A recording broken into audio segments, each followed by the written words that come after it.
Welcome to Gallifrey Stands. I'm Dr. Squee. With me, as always, somewhere off shot is Walloo. Now, this week, I do appreciate we've got an election going on here in the UK, and tonight they're going to have the first of the debates with the leaders. In fact, it's the Prime Minister on tonight.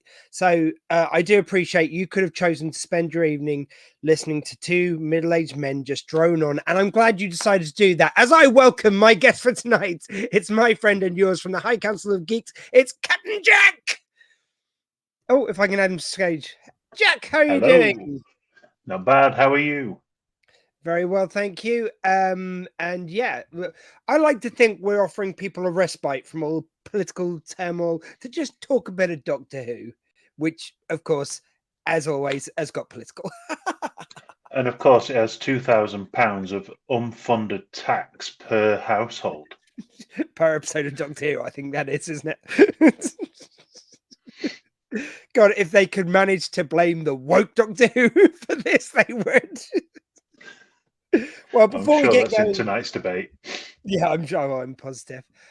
Before we get into tonight's or this week's episode, which is of course Rogue, which very much looking forward to do. We had some rather sad news since we joined you last. The man, the myth, the legend, the one who was there since the first episode of Doctor Who. He was our window into the show, much in the way Rose was for the new show.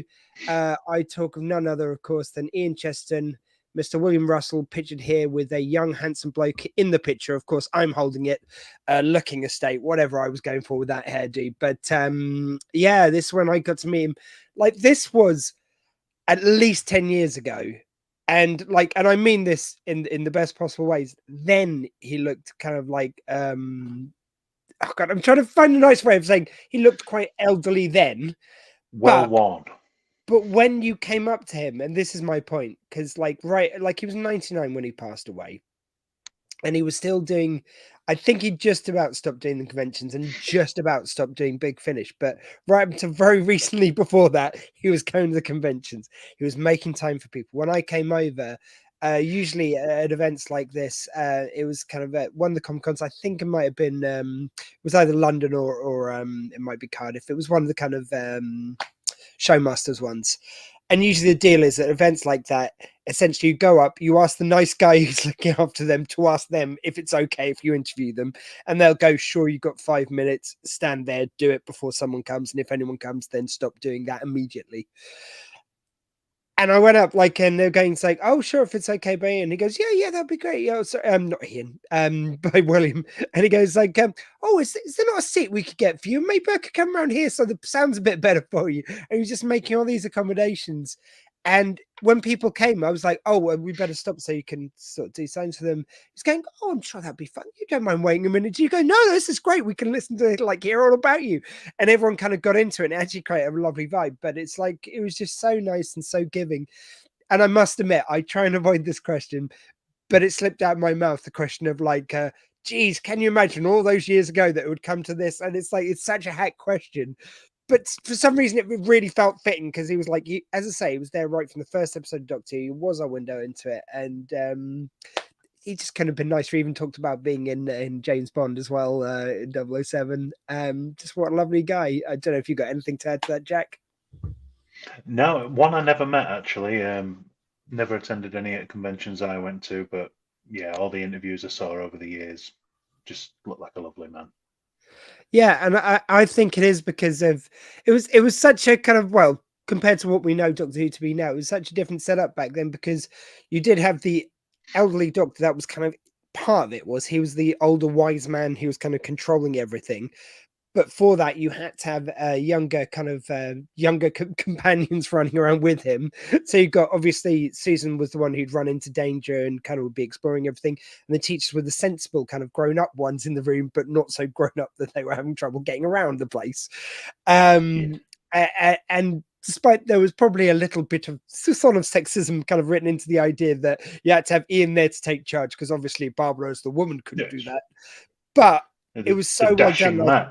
Well, yeah, but I like felt they were so kind of giving, and even though I feel like you had to have that set up for the time, they didn't really fall into those stereotypes. Like Ian could be a bit ridiculous and silly. Barbara could be more intelligent than him, and I think it took that kind of giving relationship and everyone kind of in the right direction, realizing what this show needed to be, and that's Mr. William Russell, if you ask me. So R.I.P. to a legend. I really do feel fortunate that we've, given how long a tail the Doctor Who's end up having, that we were alive in the time when a lot of the originals were about. So yeah, Well, big you sleep. think, especially since obviously we started this season, we've almost done a 360-degree right back to the start with the toy maker, and it's like, Yeah. and then only a few weeks later he passes. You know, it's like everything sort of came round in a big Yeah. circle up to Oh, that as a didn't even like mention the fact that he was in there just at Jodie's last season guest appearing, like as one of the kind of Doctor's past yes. companions in the kind of group there. So yeah, just in Doctor Who right until the end as well, which is no mean feat. So yeah, R.I.P. sir. But on with this week's episode. Before we get into it, I do like to do this reoccurring segment now, because since they've decided the Doctor isn't going to wear the same outfit every week, we're going to do a fashion parade every week. So we've got the Mm. Doctor looking resplendent in his kind of period costume. They did say in Doctor Who Unleashed they did the red jacket as a sort of nod to John Pertwee. That was kind of a purposeful kind of decision. And obviously he had the crushed velvet himself. And then Ruby, they went with yellow because apparently it's not something everyone can pull off, but it works very well with the blonde hairstyle. She looks lovely. I don't have the deep fashion knowledge to know all that stuff, but that's passed on from the costume department on Unleashed. Yeah, I think they look very Yeah, nice. I was just looking in that picture. Obviously, there's only the one other person wearing anything yellowy goldy, so also it makes it stand out as well. Yeah, I'm guessing there was probably a bit of like, right, wherever it's the color she decides, then very few other people will get to wear that outfit color. But yeah, no, yeah, very nice period costumes. So let's get into it proper. So right from the beginning, we find out that there are people getting eaten and replaced. That's pretty much the cold open sting. And we got the body stealing aliens. And one of the first people we meet is Indria Varma, who's no stranger to Doctor Who, having been in Torchwood as Susie Costello. Yep, Uh, and yeah, she gets to play two roles, I would definitely say. And this more reserved one she plays at the beginning. I feel almost. like maybe highlights more acting It's got to be a role that they opportunities. love. Like you think Yeah, actors and actresses, either you're going to play your own evil twin, yeah. or you're going to have been a double agent, and halfway through a film you're going to and turn. It's like the variety you can bring to a role. It's like, well, I get to spend half this film being, oh, I'm really happy and really prim and proper. And then you get to spend the second half going, twirling the mustache. It's like, yeah, it must be great. Well, she sort of gets three bites of the apple as well, because she gets to play her as the original person she is, then the Hmm. bird person taken over but in human form, and then you get the absolute scenery chewing we get to see with seemingly no apologies Yeah. of her as, or all of them as bad people. Wow, were they swinging? But we will get there. I just yeah. Oh, the dance earrings, that was kind of a fun little invention. I did like that. Because why not? Like, you've got the TARDIS can do, Yeah. translate things. This translates dancing. I liked it. The one thing, bit of a thing for later on, but when she taps for battle mode, Yes. the only thing that could come into my mind at the time is, do you remember the film The Tuxedo with Jackie Chan? Yes. When he accidentally sets it to destruction instead of demonstration on his suit, and it's just Yep. throwing him around the room. As soon as I saw it, I just went, "Oh, it's the tuxedo." She Oh, can't control it; it's just destroying everything. see, my mind went to Chuck, the kind of the thing Yes, which yeah, launched. What's his name? God, I'm gonna forget his name now. not Shazam guy, not Zachary Levy, is it? Yeah, Zachary Zachary Levy. Levi. Yeah, Zachary Levi. So yeah, the show which launched his career, and yeah, and that it's like he had this kind of stuff beamed into his mind basically from the Matrix, and yeah, like one of the ones which kind of he did got to do a couple of times, like I know kung fu now, when like this information would suddenly come into his brain, and it's like I know the two-step like easy whatever they call that dance. I'm not good at dances. The two-step You mean rumba that's not the second thing. half of this podcast? Is not you reenacting the dances? Yeah. Well, Why did I may be Why did I quite even lost. tune in? I was quite lost in a few bits in this episode, if I'm honest. I am fully in support of like if they want to do a Bridgeton episode, fine. Even though they say Bridgeton way too many times, like okay, we get it, it's a Bridgeton kind Yeah, of thing. But I'm not into period dramas. Bridgeton is not my oeuvre. I thought it was a fine episode as it goes, but a lot of that was lost on me, I must admit. I But feel like it was to make the episode probably a bit cheaper as well when you think about it. oh, It's like that's definitely in there. But like, I it's mean, country house. this thing I have to sort of like give, and I have to be sort of honest with myself. But so a lot of the time I'll say it's like, look, I really love this episode because it was concentrating on something I'm really into. This episode wasn't, but again, I sort of get why RTD is good at picking up at what's kind of in the zeitgeist at the moment or what's really popular.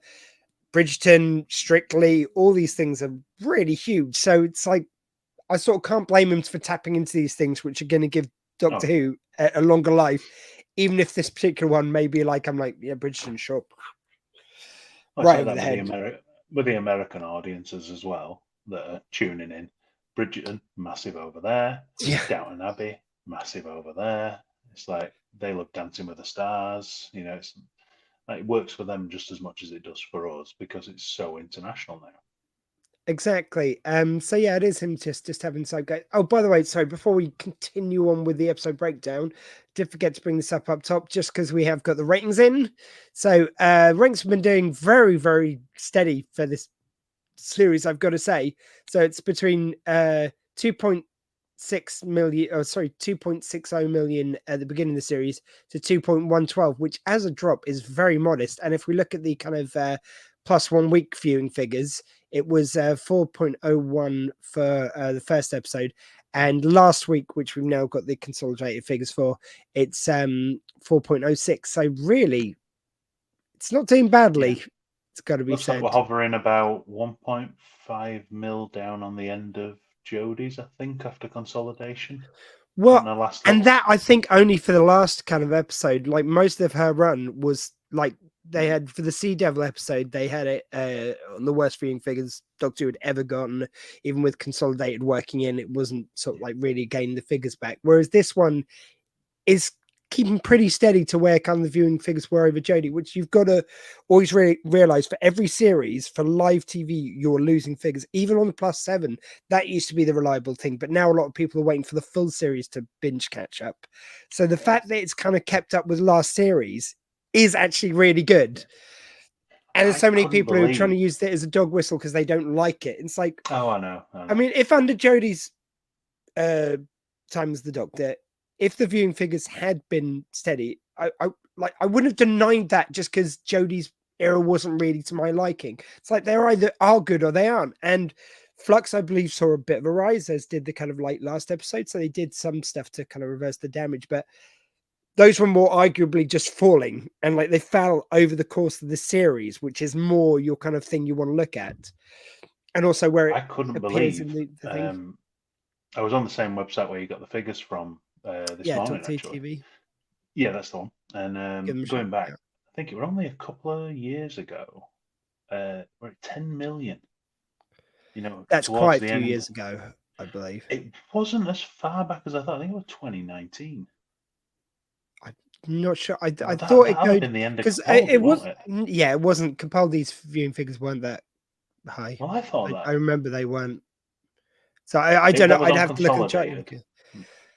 Yeah, I mean, certainly, I think when we're going back to Tenant, but even then, I'm not sure it was quite getting up to 10 million. I think it might have been 10 million when during because it was Catherine Tate's season is the most viewed, and I think that might have Yeah. got up to 10 million. I think that was the last time we saw figures that high, and generally figures that high for TV. Like, you know, the other thing you've got to look at is where it appears in the top 10 of the Yeah. Saturday viewing Where's figures, your which where's your weekly TV figures? Where does it fall?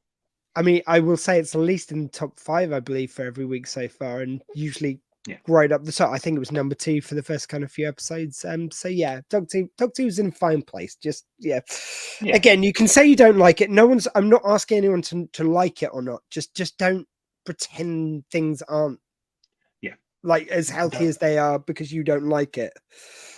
I've seen a lot of that with right wing channels on YouTube. You see them all the time saying worst figures ever cancelled. Yeah. Oh, Doctor Who's dead. I saw today. Cancel it now. Yeah, someone said it's like someone posted a few weeks ago, Doctor Who is dead, one of those posts, and they go, it's like, yeah, I posted one of these kind of like 2 years ago, and I just posted this today myself. It's like, someone if it died 2 years ago, or did it regenerate? Because that's not dying. Like that's what the show's meant to do, very much like its era. Believe it or not, it comes back.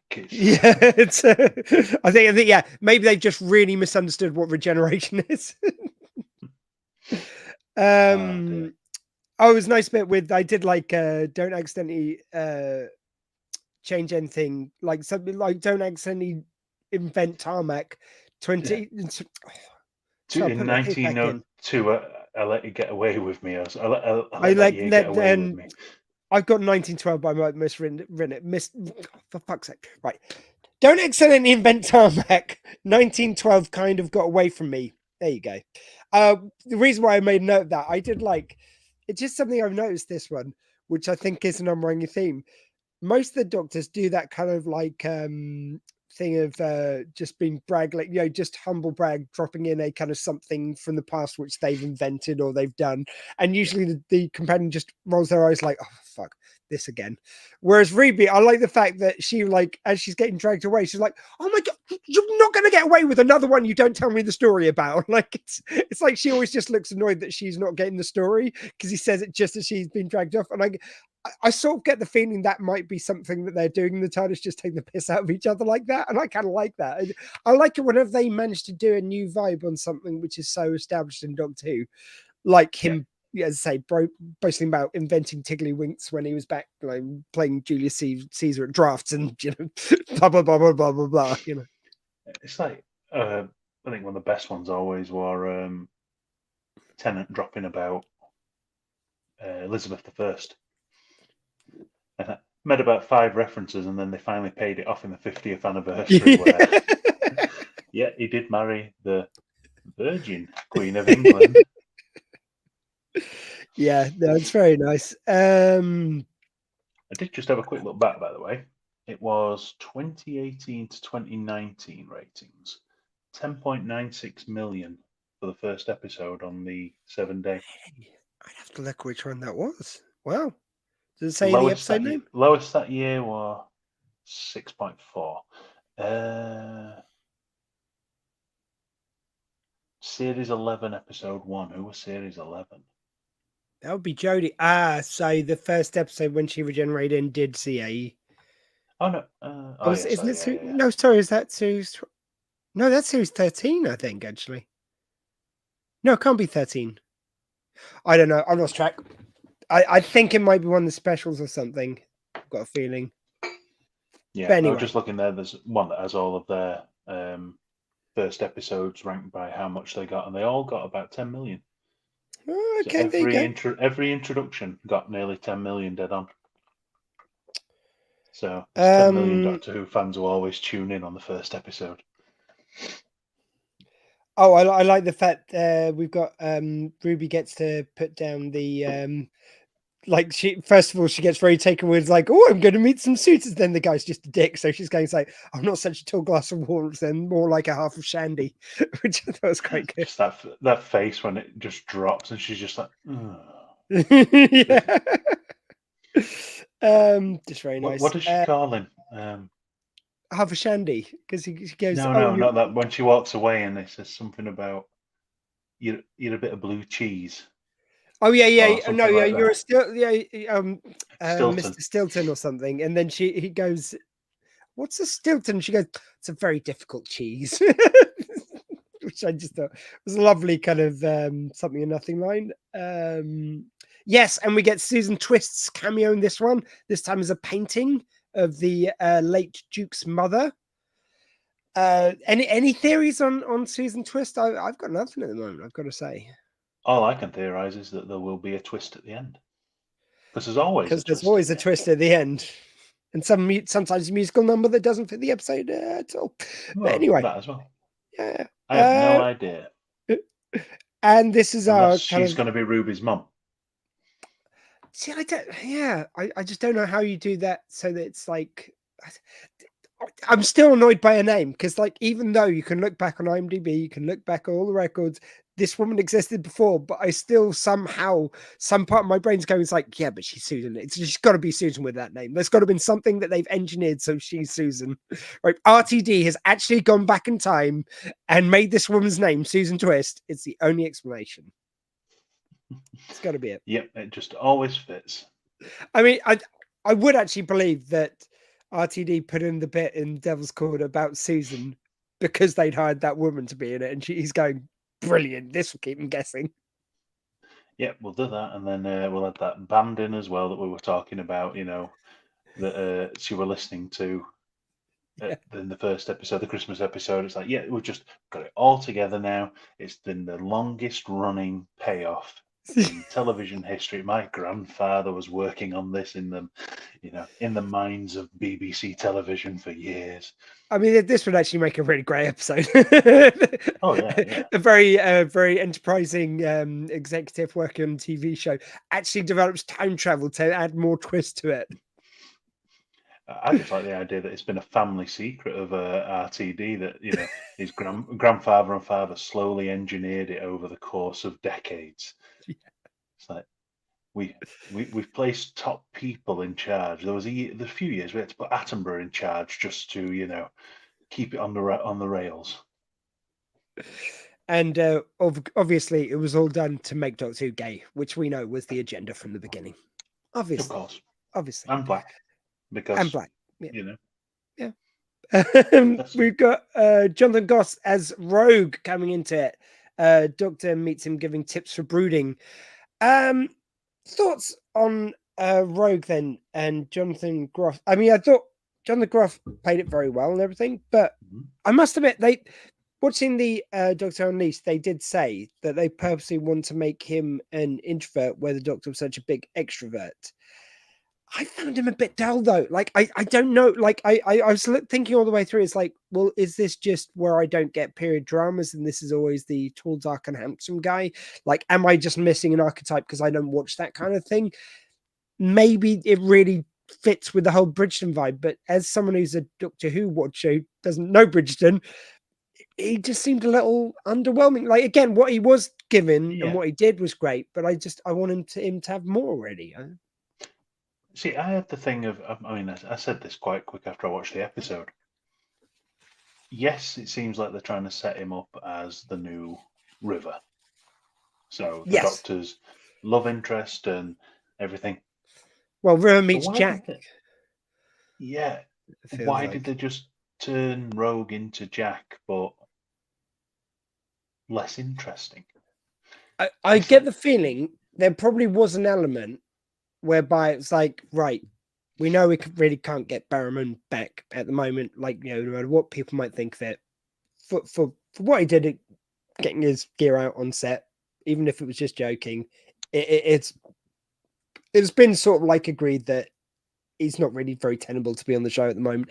And in all fairness, just when it was starting to calm down, he did double down and appear in interviews going, well, I don't think it was that bad. So probably not the best movie he's ever made, but that's the state of play. Again, I don't really want to get into it too much, but that is what it is. So it did feel like it's like, well, we've got to rewrite basically Captain Jack. I do get the feeling this was RTD wanting to use Captain Jack, but obviously not having that as his disposal. So it's write a version thereof and change it enough so that it didn't completely feel like a ripoff. And I also get the feeling what you're saying, it's kind of mixed in now to a River Song vibe. I think we're going to see that character like Rogue back at Christmas, or I think this. Oh, sorry, the series finale, not Christmas. Next few episodes. Funny you said that about he's added it in and just changed it enough. It's like when someone has to copy your homework and you say just change it enough so people don't know that it was from me, and then they write it almost identical but change 5 words. Yeah. I mean, I guess the introvert thing is the point of difference, and it's like which Captain Jack is a very big extrovert. But you've got an introverted Doctor in Tennant, more brooding and introverted.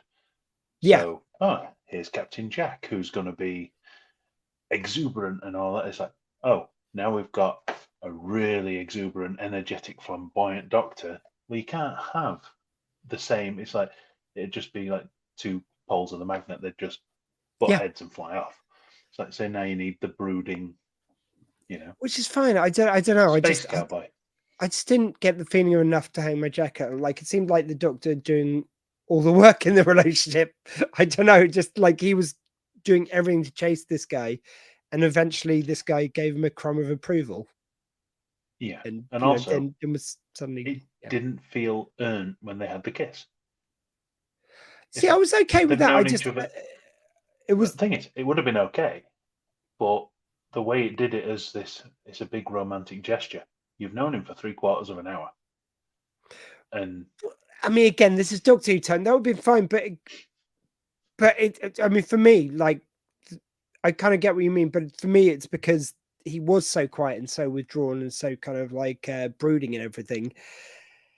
Like, if you're going to sell a relationship happening in that period of time, which they've done in Doctor Who before, I don't have an objection to that, but you sort of need everything dialed up to 11. You need everyone to you need to feel the kind of like immediacy of that romance, which I didn't. Like, if you're going to have one of the characters being brooding, that slows everything down. Even when you had Buffy the Vampire Slayer with Angel, it was brooding, but it was very actiony because he was kind of fighting vampires and stuff. So you kind of got the action another way.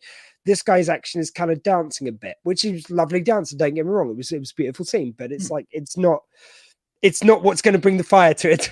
I needed something to dial up that tension so that the fact they've only known each other a short period of time gave the impact in that kind of kiss. And I just it just sort of seemed to kind of eventually happen. And it's like, and it almost happened 20 minutes ago in the episode as well, after he'd just escaped from the ship and showed him the TARDIS. It's like, and I will say, if anyone's got, like, if anyone gets the kind of period dramas and everything and understands in a way that we're not, but like and I don't mean to speak for you, Jack. I don't know if you are a fan of period dramas or a Bridgeton or anything. No, not my thing. No, I got a feeling from your reactions before you're probably on the same sort of level as me with that. So if anyone does get that sort of form of drama a bit better, please do write in, like, leave something in the comments. Let me know what I've missed here. But it just, I was missing something. Is the feeling I got anyway. So Indra Varma takes over the housekeeper. I did notice they kind of slipped in that, because she was so avuncular and everything, and now you've kind of got to get her killed off quite quickly. I don't know if this was purposely done, but it was like the fact that she was a bit of a bitch to the housekeeper and goes, "How dare you being seen in public?" It sort of seemed like taking the sin off her being killed really quickly in the episode. Yeah. And also, did she know that they were bird people? Because the way that she spoke to her as well almost sounded a bit like, "I've let you hear." I don't know why. When I watched it, I felt, does she know that the bird people are there? I didn't get the feeling she knew the bird people there. I found the I know it's about, housekeeper. You shouldn't be up. You shouldn't be up the stairs. You're the downstairs person. But yeah, so I think the bird person maid had been sort of basically stalking her and watching what she was doing, ready for a moment to take over her body. So that this moment when she was left out there on her own, she made herself so that she was seen in the background, and that's triggering all that off where she could take her out really quickly. That was kind of my take on that. So we've got Ruby giving Ruby was giving a relationship advice to Lady Beckett. We got another Bridgeton reference here, which I'm just going to say that now. We get about 3 or 4 Bridgeton references, which I got what we were doing by that stage. Teach her a bit of the Lego, so she's been very pleased with her okays and everything, the Lady Beckett. But it kind of did remind me, it's one of these things whereby I don't like it when I'm watching an RTD episode, even though this wasn't written by him. I do understand that. But there's like, if this wasn't something which he tweaked as the sort of like overall controller, then I think the writers were fans of his, because it just felt a lot like scenes like when you had Yana / the master with his assistant, and she was teaching her to swear and everything, and goes like, oh, well, if you don't say tacto at the end, it's like, this like swearing. It's like, no.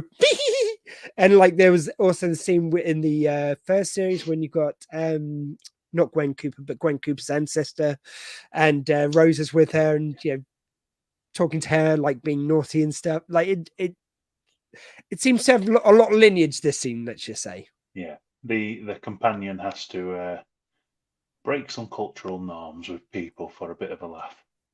Yeah, what I've really enjoyed is this series. I feel like there have been episodes where I haven't been able to smell any other episodes on it, like 73 Yards, Dot and Bubble, Boom. None of these felt like any previous episodes. It didn't feel like I had any moments from previous episodes particularly. Whereas Space Babies, which I still think is one of the weaker ones of the series, there was like that scene where you had them in front of the view screen. It was very much end of the world with Rose and everything. And again, this feels unfortunately a bit similar. I just want new stuff. I say that as well. I was really surprised. Dot and Bubble. Apparently, Moffat had pitched that for Rose. Sorry, no, not Rose. 11 and Amy Pond. Yeah, and it's like, surprised they brought that back after all this time without a writer's credit. Yeah, I guess they sort of like just pass stuff back and forth a little bit. And probably it's because Moffat probably was offered and just wasn't too precious about it, because those two particularly I feel like are mates. I might just be kind of like just surmising this, but I never seem to feel the same with Chibnall, because he never seems to. I know he just doesn't seem to be in the pack as much. I don't know. I see quite a few behind the scenes stuff with RTD and with Moffat, and they seem very kind of matesy. So I get the feeling he's probably geez, if you can do something with it, have it. And I definitely feel like we got a better episode than we would have at the time. Just like it's been worked up. You've got RTD after going away from Who, learning so much stuff from shows like Years and Years and It's a Sin. I think he's only got better as a writer. And of course, you've got that kind of like twist at the end, which that phrase will never be usable for Doctor Who ever again without thinking of that song. But you did get the twist at the end with the racist reveal, which I thought was very nicely done. And for people who are saying like all these themes are overplayed and stuff, it's like literally they mentioned it in the last 2 minutes. Like, what more do you want? And there's still people going, hitting us over the head with all this stuff. It's like, it could have been more subtle, is all I'm saying. Yeah, that one very much was. I mean, that's one of the ones that when you rewatch it, you kind of go, oh yeah, they are a hell of a lot more racist than you realise. But you kind of just go, they're posh. They're posh twats, you see. Yeah. I thought that was just so well handled. And so, it's like, again, like you say, when you're watching it back, it's like, oh, and when they say this, and when she looks more pissed off for the Doctor appearing in her bubble, but then when Ruby appears, she answers her questions a bit more. She's still a bit put out, but it's very nicely done. It's like, and I must admit, the first time I was watching that one, we will get back to this week's episode in a sec, but the first time when I was watching that one, I was very much, it was like, it does seem very kind of like, are there a lot of white people here? Is it just me? Like, I didn't piece it together what they were going for, but I thought, oh, maybe they're going to make some sort of social commentary. I didn't think they were going to go where they went, like to be an out and out kind of just a cult of racists. But I thought they were maybe going to say it's like, I noticed from the manifest, no black people. I thought they were maybe going to make one reference to it and kind of make it as a more subtle point. But I like the fact they wait to the end of the episode and just hit you with it. It's great. I tell you what, though, can you imagine that in the 11 and Pond era? Because social media wasn't as evolved as it is now. Yeah. I don't think it would have worked as well, because now with TikTok and Snapchat and all that, it's like, and everyone being online vapidly exposing every aspect of their lives, that worked perfectly. You see, the thing Would it have was, all been text back in the day in a I picture? don't know quite, because like, yeah, I'm just trying to think of the technology at the time. But it's quite funny because if you'd asked any of us at that time, I'm sure the fears about well, we didn't have the term AI wasn't being bandied about, but it was like the fears about internet, social media, and everything were quite high at the time. But it's like I don't think we realized how much worse it was going to get. That's the only difference. Very true. So we've got the Doctor and Rogue showdown. I've got nothing else on that, but I guess that's when. Oh, we're getting to sorry. So we've got Indira plans to take over Ruby's body, which was revealed. That's just that. Yeah, and then we get to the Doctor and Rogue on Rogue ship. Some people have said that it's very TARDIS-esque, suggesting that it might be a chameleon arc. I don't think it's going to be a chameleon arch, only because like the Doctor would recognize the tech and it doesn't quite fit, because this guy thinks he's like, or seems to know he's from another planet, whereas the chameleon arch would make you think you're from that planet and everything. Like, it doesn't. It's an interesting theory, and I do get where they're going from, especially when you look at the second time watching it console after as that he comment. walks in, and it's the octagonal console in the middle, and you go, "Oh, it looks a little bit like a TARDIS in there." No, it's definitely. Yeah, I think that is a red herring, but I want to shout out the theory because very interesting from people. Oh yeah, the Doctor's using the sonic screwdriver, which I was actually, funny enough, since a few episodes ago I said, oh, it's just quite funny. He isn't using it so much this episode. He's used it so much more since I said that. But yeah, I like the fact that he's using it to scan around the room when he comes across the D&D dice. I see. I really wish they sort of brought that in a bit earlier and developed that a bit more. Like this, the fact that that's the way the Doctor gets into the guy is the fact that he's kind of a bit more nerdy than he's letting on. He's putting on all these airs as a kind of like brooding, quiet, whatever, and then he asks him about D&D, and it would have been nice if he nerded out. I think this would have been a really nice way of bonding them in a way that yeah, again, this is the kind of thing they should have built up for my liking. The more you think of it, this episode is a convention. Yeah, you've got cosplay, you've got gadgets, you've got D&D, and you've got geekiness, you've got Kylie Minogue. Yeah. Which, by the way, this does cause the Kylie Minogue paradox. Kylie's been in an episode of Doctor Who, now so's her music. So, like, we're in a paradoxal world. We know, yeah. I hope they're going to cover the Kylie paradox in a future episode, which, if anyone's going to do it, it's going to be RTD. He does love his Kylie. As do we all, by the way, of course. Kylie's great descendant is actually on a spaceship Titanic. Yeah. How she got to be on that other world? Well, let me tell you tell. But yeah, Kylie, of course, international treasure. I will not say a bad word about her. But yeah, I just thought it was quite funny. The first thing I thought was like, oh, Kylie paradox. Oh, and we seem to have lost Jack for just a second, and he's back. Oh, you're back with us. Where did I go? It was so dark. I was going to say, did you accidentally press something on the console? I must have done. Shooter gets to do his full Scottish accent in this one. Just nice little, fun little bit. I like the fact that he's really having a lot of fun with it, and I think his dual heritage with Scotland and is it Rwanda. I think it's really just amazing how he plays every single part of the beast, if you like. It's like, I guess it's the same thing as any new Doctor does, of playing everything they are, and that then being incorporated through the lens of Doctor Who. But I think genuinely, and this isn't to showboat differences or whatever. But I think the fact that he is so many things that the Doctor hasn't traditionally been. So, okay, we've had different Scottish doctors, but not Scottish Rwandan, certainly. We've not had an out gay doctor before. We've not had an incumbent black doctor. Again, I know about Jo Martin, but she wasn't an incumbent doctor at that stage. So it's like, it just means he's got all these different shades to kind of put into the Doctor that we've never seen in the character, which I find quite delightful. And then, Psychic Paper was very reminiscent of Captain Jack and Rose, speaking of things which nod back to other episodes. Yeah. And then we get... You're hot. Yeah, exactly. Yeah, it's exactly the same scene, but done with them. Which that one I didn't mind too much. But again, I don't want, like, maybe one thing which reminds me of this previous stuff. You're never going to escape the fact that you're the one writing it, so thusly your influences are going to be in there.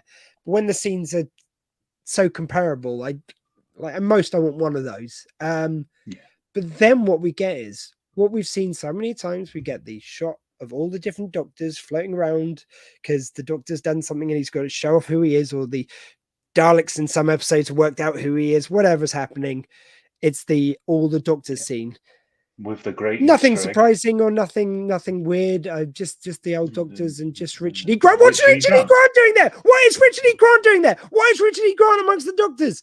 I mean, Richard E. Grant. You know what? Do you know why Richard E. Grant is there? I know too. Right, okay. Let's go through the three things it can be. Okay. One is Case of the Fatal Death, which was a thing they did for comic relief while Doctor Who was off air, where they got it was mainly Rowan Atkinson in the first it was done in two parts of this kind of sketch. It was this fun sketch for comic relief. They've done them before where they've had Doctor Who crossover with EastEnders and sort of all sorts of fun shenanigans. This one was just an out-and-out send-up of Doctor Who with Rowan Atkinson, presumably as the 8th Doctor, but I don't think they explicitly say it. And then at the end of the first episode, he gets shot by this whammy laser gun thing and he regenerates. And then they have this running joke that he regenerates then about a dozen times because he accidentally doesn't put a safety on something. The first person he regenerates into from Rowan Atkinson is Richard E. Grant.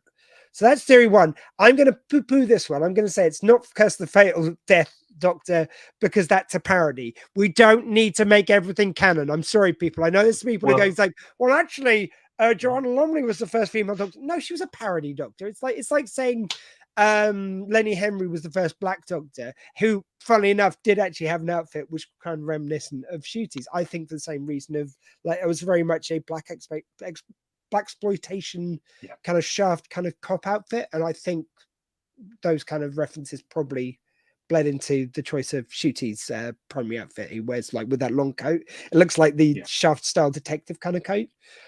But anyway, yes. So I'm gonna say no to that one.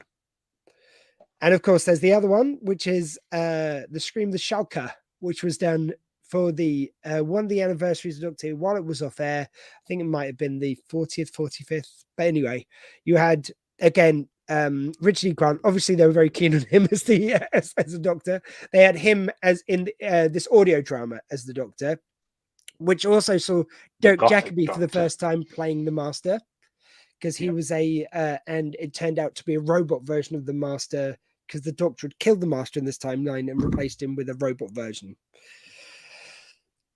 Again, I'm going to say no to that only because, it's possible, but why? There's so many other kind of fan versions over there, or canon-esque versions, or things which appeared in audio and stuff. It's it seems very niche to bring it in, which leaves us only with option 3, which I think is the way it's going to go. Somehow that's going to be pulled in as another mystery Doctor we've never seen before, a la Sir John Hurt and Jo Martin. I do remember, though, Richard E. Grant has already been in Doctor Who as a villain. As the Great Intelligence. The Great Intelligence. Yeah. Which, again, it's is it going to link to that somehow? I don't know. I mean, it's... yeah. I mean, it's I'm not keen on it being another Doctor from nowhere, only because basically RTD has said he probably he likes the idea of the timeless child arc because it means anyone can be the Doctor. I do love the idea of using that as an inclusion point for like Ruby's character being a foundling, and they want to make the Doctor a foundling for extra empathy, and it means more people can see themselves in the Doctor who've never before because the adoption sort of side of it. Great, love all that, brilliant. My feeling is though, already when you revealed Joe Martin as the Doctor, it had very little impact on me in the way that John Hurt did, because it was the first time you did that. You did it for the 50th anniversary, so a huge moment in Doctor Who's history. An actor who is a knight of the realm, been in everything over the years, one of our most praised actors, which nothing against Jo Martin, I wasn't even aware of her work before that. So she isn't that same star presence. Whereas like if it was Helen Mirren or if it was like Judi Dench. Indira Varma, even like she's very kind of like been in so much stuff by now. There's so many people you could Dame Judi Dench, whoever, like that's a big impact bit of casting.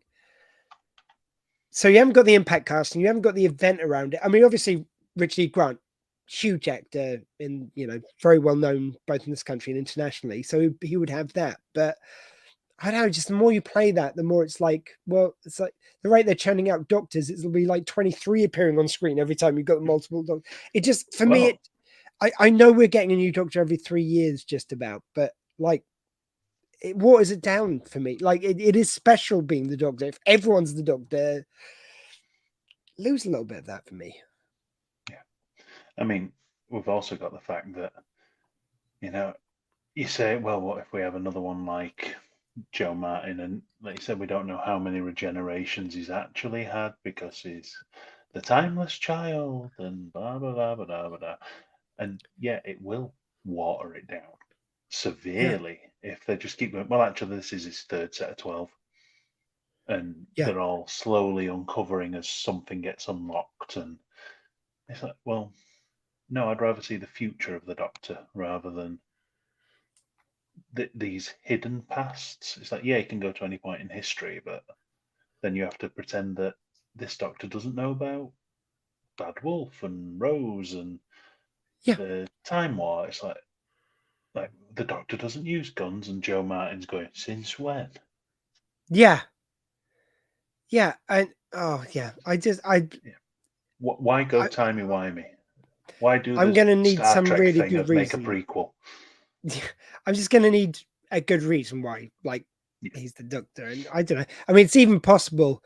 There's one theory which goes that because Ncuti's shot 2 seasons back to back, that's going to be his entire run. Because in the early interviews, he was talking about 2 series, but since then he has said about like, or 2 series so far going into a third. He's like laid something not concrete, but he said something about a 3rd series. Basically, he's alluded to. I wouldn't be surprised with that if they've just asked him to stop saying it.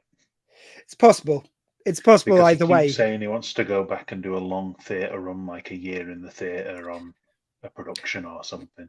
But I'm wondering if this is the way they've done it. They've set it up so he can do 2 series in one hit, so that he's then free for a year to do other stuff. So if they then continue that model for the next 2 series and screw him up for 4 series with 2 years' work, that's probably very attractive to him because it's a high-profile job. It looks like he's had a blast doing it. Like, I don't think anyone's enjoyed playing the Doctor as much as him, or more than him, certainly.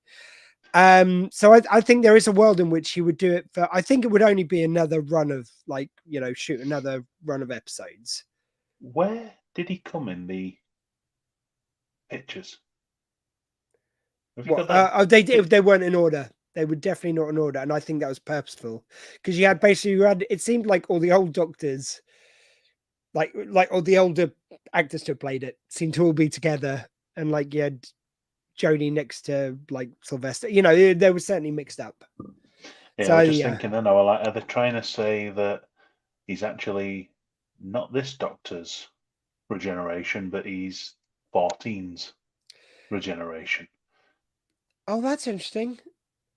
Because there's another Doctor out there. Yeah. And they share the same DNA. But I'm just wondering if it's like, if they are doing the 2 series together, like if those two were the only two that Shooter was doing. Maybe they're foreshadowing when he regenerates, but that would be a very long thing to have given away, and it would be very weird. I don't think that's the option, but it'll be interesting to see how that plays out anyway. Yeah, and for all my Also, he's really arguments good at against, playing variants. Is yeah, Richard E. Grant. for all my arguments, I've got to say Richard E. Grant as the Doctor would be pretty bloody sweet. Richard E. If it Grant, isn't turns it? out he's actually old silver series Loki that went back in time to film an episode of Doctor Who. There you go. That'll be it. Oh, very nice. The Doctor, as he's showing Rogue into the TARDIS, is seeing pure imagination, given that Willy Wonka is such an allegory for the Doctor, in my opinion. It's really nice. Yeah. Really nice kind of nod in there. There were an old meme years ago going around that Willy Wonka was the Doctor who settled down because everything in the size of the chocolate factory. Yeah. It's like that factory ain't big enough for all the rooms he shows. It's like, well, they actually Very enter nice. a TARDIS when they go down the little thing to the end. And speaking of the TARDIS, when Rogue goes onto the TARDIS, the Doctor, like this little sound, he goes indigestion, which is the same thing the Doctor says in the TV movie with the Eighth Doctor when the Master gets swallowed by the TARDIS. Yes. I don't know if that's called back, but it seems like a weird, well, yeah. Foreshadowing. Is Rogue the Master? Oh God, I hope not. Oh bloody hell! Oh jeez, Sets himself up perfectly to be the perfect partner for the Doctor. God. I mean, He's a rogue. No, we had a lot of masters back to back. Can we be just done with the master for now? And it's just like Smith, isn't he? Jonathan Groff's just played Smith. He's a friend who all of a sudden turns out to be the bad guy all along. Just doing this to wind me up now, aren't you? Yeah, of course I am. Yeah, we'll see. Oh God, no, please don't. Anyway, oh yeah, and it was nice. I did like the kind of there's a few nice lines here, like Rogue lost someone, the Doctor lost everyone. It's rather nice. And they also cement that the Doctor. Well, I say cement. I just picked up on the fact that the Doctor said Ruby's his best friend, which like there's like the thing of the Doctor. It was the assistants, his companions, his fam or her fam. And now his best friend. Kind of nice. I don't think Donna were Tennant's best friend as well. I think he yeah. They were mates specifically, and you're not mating with me, sunshine, which is very nice.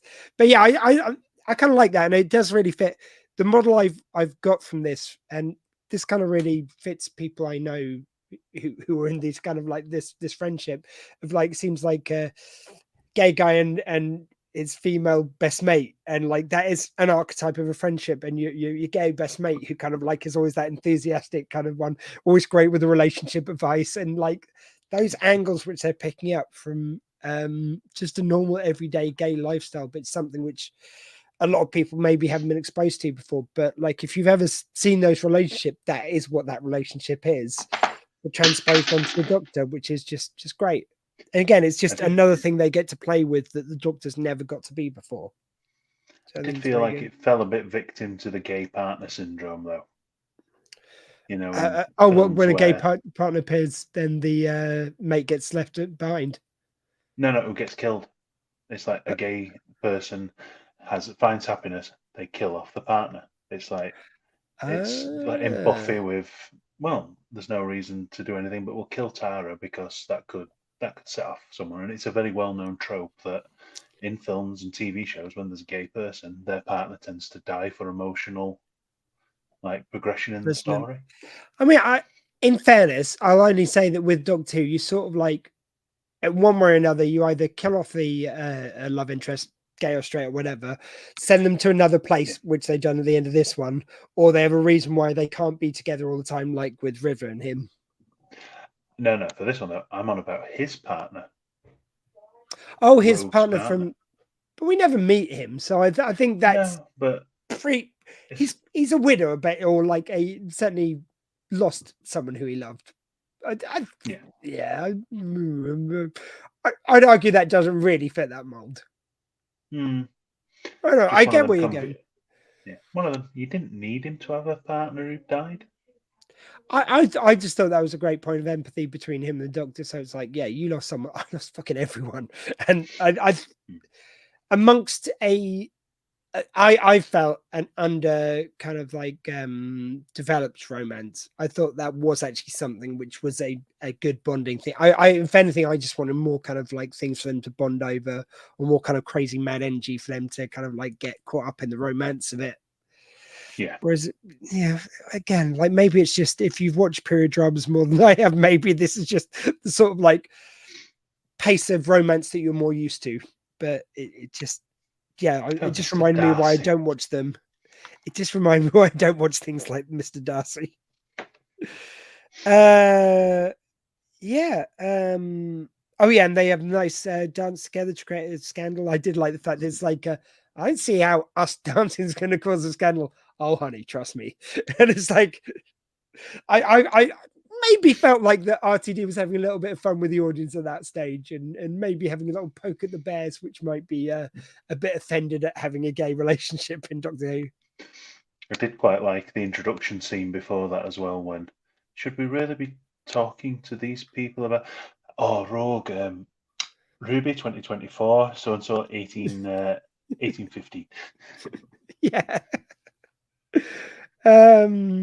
Yeah, so have the nice dance bit. Suddenly we get the bird people revealing themselves. Man, and talk about your RTD moments. Like he speaks about this in Doctor Who Unleashed about the fact that he's had fun before with kind of like having animals be humanoids, like with the rhinos as the space police, and one which brings to The my mind as cats. well as the tree people as well, cat kind, all this kind of stuff. I know trees aren't sentient species, but you know what I mean? It's like commonplace things having evolved into humans, and that always felt cheesy to me. And man, the second these guys turn into bird people, they're like, ah, a winning! Oh, fuck. And just how, like, for an episode which has been so staid for most of the episode, like, if you're gonna have that crazy energy, I feel like, again, which I wanted more of that to move the romance along, but it's almost like you had that after the romance was kind of like not resolved, but you know what I mean. After the romance was Yeah. already cooking, then you get the mad energy, which doesn't really. It just felt So, misplaced to me in this episode. so here's one I've been thinking about since watching it, and been holding it until I got on here. Well, release it, sir. Ugh. Ruby, Yes, when playing bird person, yes, does the head twitches. yeah, Yep. Ruby had never seen them do this twitch because they never saw them acting as bird people until she met the one who turned into a bird. But yep. even then, in the scene, she wasn't doing the head twitch as a human, only did it when she became a bird. Okay. How did she know? Because that's the first thing you see when she walks out. She starts doing the twitch, not watching them do it first. Where did Does she she walk in with see them the though, twitch? or does No, she she walk in walks on her in own? on her own because she meets the thingy outside, the one who she's going to marry. Okay, I'm going to decide again. This complete headcanon. You're right; they don't evidence it in the episode, but in my head, she like when she, what like when the other bird person revealed herself to her, like she then did some mental thing of like, oh god, those guys were acting weird. They did that weird head twitching thing, which is a bit bird-esque. I'll give that a shout. Hmm. But yeah, you're right. They don't say it at all. I wouldn't have picked up on that at all, but well spotted, sir. Yeah, it was just after I watched it when she revealed herself. I was like, she shouldn't know how to act like a bird person after what's been shown on screen. Yeah, it's nice, nice. Oh, and yeah, that's the bit where we revealed that she's been on the battle hearing and then used the beck. I'll give him it's quite fun, but when she comes in with her nose kind of beak out of joint, it was kind She of did fun. this to me. Yeah. And yeah, then you do get the bit. Right. So the bit which I'm gonna talk to you about first is there's a bit when the Doctor knows that it's Ruby on there. Jonathan Goth is about to like comes over to say it's like you can't let it go, can you? And he goes no and starts crying. One thing which was leveled against the kind of this version of the Doctor as well, I've noticed in the comments as a reoccurring thing is the Doctor crying. I want to bring this up because he has cried in quite a few episodes. It hasn't bothered me. I must admit, like the other podcast which I do with Elliot and James, Retrek, we've been talking about You're going to Discovery. talk about Burnham. Well, yeah, Burnham crying. because she cries all the time, and I don't want to be like, I was like thinking to myself, it's like, well, why does it bother me on that and not there?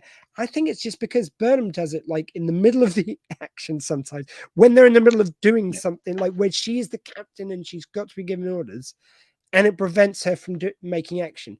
She stops and has a 10-minute monologue about her emotions as opposed to actually stopping the bad guy or whatever else.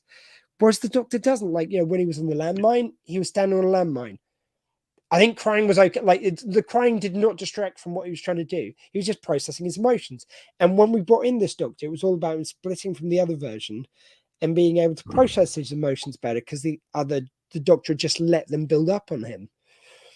So I think this is really in keeping. It doesn't slow things down. I don't mind the Doctor being emotional as long as it doesn't stop him, her, them, whoever's playing the Doctor at that time, doing the job of being the Doctor. And I don't feel like it does here in the way that I felt it does in Discovery with Burnham. Yeah, if this stays as grounded as it does in second series, it won't be an issue. Because, like I said with Burnham, we didn't notice it until a couple of seasons when you started to realise it's every other episode that she's having a tearful monologue and breaking down. It's like, if it works for the scene, with Shooty going forward, fine, great. If season 2 becomes that it gets worse, or it's like you said, stopping a scene just to show him having a cry, then there's an issue. At the minute, there's no issue. It's like it works. It's an emotionally connected Doctor who's feeling more free than he ever has. Who's even chosen a companion who will, at the end of the episode, like when he's trying to brush it off and push down his feelings, which like he's already found out is not good for him. She's the one who goes, no, feel your feelings. Like, stuff's done. Like, it is after everything's done. That's when they process it. He has the cry as he's going, but it doesn't stop him doing anything. And then they have a moment to process it when it's all done. Like, she doesn't let him go. It's like, nope, I must move on. That's who I've got to be. And she's going, no, you're going to fucking have a conversation. You're going to sort out your emotions and deal with this. I think it's done really well and really deftly. And then it's really just Rogue standing in her spot after they have that kiss, which again, kiss I have no problems with. For me, it was just, I wish there was more building into their relationship. I wish I'd cared about Rogue more. I wish he'd been a bit of a stronger character. That's really what I want. Again, I think they should have brought out his nerdery to do that. And I think that would have been a really nice bonding experience. It would have given all the geeks out there who maybe aren't bonding with the Bridgeton episode in the way I wasn't, that would have given us something to hang on to whilst other people are enjoying the Bridgeton of it all. I think that might have just improved the mix. But yeah, I think they've left it open. For my money, I think we're going to see him in the last episode. It's going to tie into the God story, I think. If not, I think it is next series. And maybe he's filmed something and they're not talking about it at the moment. Because the way Jonathan Goff was talking about it, he was going to like, oh, well, we'll see if they want to have me back and everything. I reckon they filmed something, whether it's at the end of this series, which is my first bet, or if it's next series, he's going to turn up again. Thing is, you think he said there's millions of universes, more dimensions than there are grains of sand. Yep, but you broke down the walls to dimensions that it's letting the gods in. Like, what's to say that next episode he ain't there because they were waiting for you to send something through the wall to capture. It's like, so, here's another god, and they've caught all the things that you tried to throw away. Well, and I didn't even mention the proposal bit, which was, again, I thought it was finally done. It was like you say, it's a bit earlier on and everything, but I do like the fact that the Doctor can... It reminded me of the Master's ring, though, when... Well, that's what I was thinking. I think the ring is going to be crucial to finding him later. That's going to come up. It's going to be, like you say about the tokens and everything, I think it's going to tie into the gods thing somehow. And like maybe that was given to him by someone who connects to the gods. So, I think that's going to play in definitely. Or one of them, Doctor, you can do anything, you can find him. And he's like, wait a minute, this ring is connected to his exact quantum signature of Yeah, dimensions, and if I can do this and plug it into the TARDIS, and we can ride a dimensional roller coaster and find our way there. It's like, exactly. I think that's the way it's going. And again, it even though it's quick for him to be proposing, I think it was sort of part of the ploy. But I like the fact they wrong fit the Doctor. It does feel like, the Doctor, it's almost like he's so on top of the things he wants to talk about and the things that he's ready to deal with, that when something he's not expecting blindsides him, it does take him aback. And that seems to fit this Doctor. It's like he's got his plan of everything we're going to do and everything we're going to talk about. We're not going to talk about this shit. And if I do enough stuff to distract them, they won't even notice that that's really broken my heart. And then you get this moment, it's like, I got nothing. I'm just going to be off here for a minute. It's like, that's one bit where you have a moment for emotion where it doesn't get in the way of him saving the day and everything. That was well timed. So, yeah, that's about all I've got for this episode, sir. I kind of wanted his final words to be a D&D reference after everything. He just says, find me. It's like, no, I wanted you to say something like, I guess I rolled a 1 on this. Yeah. And you need to roll a 20. And then you could even get it so that his D&D dice are the actual, like, somehow the Doctor's picked them up. So it's a clue. The Doctor doesn't realize it, but that's actually a clue to finding him with the D&D dice. That'd been great. Again, like, if you're going to go so period drama, why not put in some geekery for the rest of us? Exactly. Just sprinkle in a bit of D&D. You've mentioned it now. His name's from it. Have a bit more. As always, I really appreciate having these conversations, because I think through us talking through it, I've sort of seen what I want the episode to be and what I kind of miss from it. Like I say, don't begrudge them doing something which is so popular at the moment, which is going to obviously kind of be a lightning rod for viewers, but just give us a bit more of our geekery alongside it. Cut it in. Like, if you're going to do a football episode, which God knows I hope they don't do in a hurry, but if they do, fine, just give me enough geek stuff so that I'm not like getting bogged down in football trivia, which I don't have anything on. Well, this could be the perfect way to do a tie-in with Disney and Welcome to Wrexham. There you go. And you can get Rob McElhenney and Ryan Reynolds to appear. You can't get bigger than that. Well, we know. Oh yeah. We know Ryan Gosling is a fan. I don't know about Ryan Reynolds, but maybe you get Gosling in. He has a nice word with Ryan Reynolds. Gosling's been linked to something to do with the next series. There's rumors. I don't think it's been confirmed, but there's rumors he's going to appear. And yeah, we all know the Barbie connection. He was a huge fan. He wore the T-shirt on set when she got cast, which I thought was just the best thing. Oh dear. But anyway, sir, I think that brings us to an end of this episode of Gallifrey Stands. Thank you very much for joining me tonight. Thank you for having me. And pray tell, where can they find you online for any kind of groups you might want to advertise? Well, I definitely don't know anything about a group called the High Council of Geeks, which is available by searching the High Council of Geeks on Facebook. And we're just a bunch of like-minded individuals. We all meet up, we go to events, we hang out, have movie watching evenings, a great support network for all the geekdom out there. Always sharing the events across the UK, and if anyone wants to join us and share some from beyond, we're up for that too. And definitely, from around the world, come and join us. We're having a good time there on the High Council of Geeks. But for now, I've been Dr. Squee. With me, as always, has been Woo and Captain Jack. Hello, and goodbye. Until next time, live like you've got 2 hearts, and please